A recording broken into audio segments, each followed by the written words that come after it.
quick. I told you I was going to get on Twitter and start interacting with you all, and I did. And I was looking at the charts on Twitter that I just posted. And if you look on the global average temperature chart that I've been using, there's two of them, but there's two distinct dips. And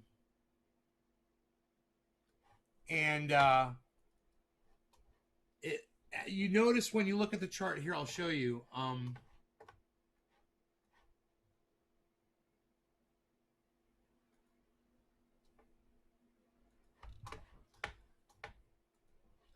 Right. So check this out. If you look from right here from 1900 to 1910, there's a giant dip right there where global average temperature massively drops. And you can see it here, dropping, average dropping, they track it with this red line. But this black shows the actual temperature readings, right? Now, you fast forward here to 1940, where things were getting really hot. And all of a sudden, from 1940 to 1950, it cooled down again. We had a giant drop here. And if you look from all the way from here, from 1940, all the way up here to like 1975, 1970, really, because you look at it, jumps up here. So right here, 1970, this whole thing is cooling.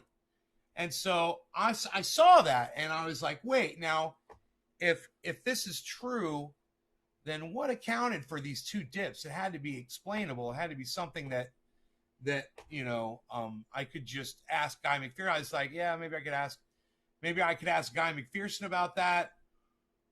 I was like, oh, let me just Google it first, because like I said, I hate fucking bothering him. So I Googled it, and I found this is really interesting right here. It's from skepticalscience.com, and it says,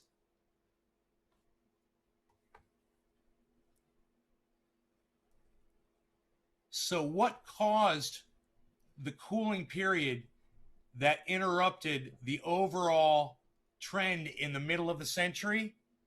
The answer seems to lie in solar dimming, global dimming, what I'm always talking about, a cooling phenomenon caused by airborne pollutants.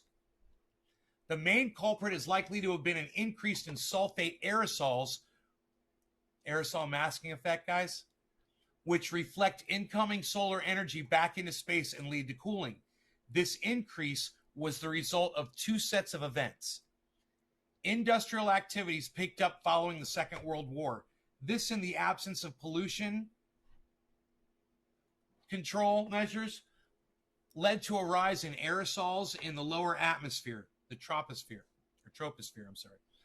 A number of volcanic eruptions released large amounts of aerosols in the upper atmosphere, the stratosphere. Combined, these events led to aerosols overwhelming the warming trend at a time when solar activity showed little variation, leading to the observed cooling. Furthermore, it is possible to draw similar conclusions by looking at the daily temperature cycle. Because sunlight affects the maximum daytime temperature, aerosols should have a noticeable cooling impact on it. Minimum nighttime temperatures, on the other hand, are more affected by greenhouse gases and therefore should not be affected by aerosols. Were these differences observed? The answer is yes.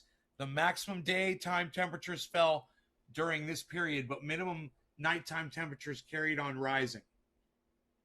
The introduction of pollution control measures reduced the emission of sulfate aerosols. Gradually, the cumulative effect of increasing greenhouse gases started to dominate in the 1970s, and warming resumed.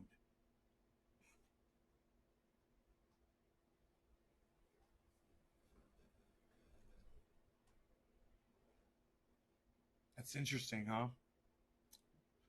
That was written by Anne Marie Blackburn.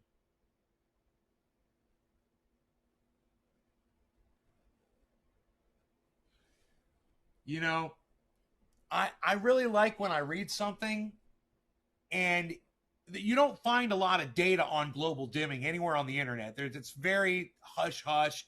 There's not a lot of science on it.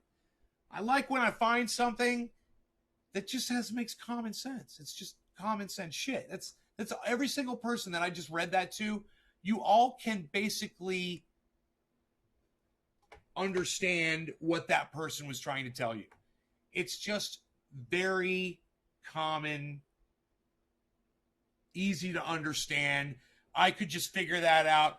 Oh, yeah. So, given the fact that there was this all of a sudden production of aerosols, with this industrial revolution, and we started producing this new stuff, and people started noticing that it was getting hotter, and they decided to cap it back and to stop the production of it, and we were able to drop the temperature down. And during a wartime, it's just so interesting. It's just so interesting. Anyway, I thought that was cool, and I just wanted to go live with that really quick and share that with you guys before I went on with my morning, because I just discovered that. So there you go. I hope you guys appreciated that. I'll talk to y'all later. No law regarding cannabis. Take care, y'all. Bye-bye. Well, Michael, follow me on other platforms, man, and then you can always go to YouTube to watch. But just follow me everywhere, All right, bye, guys.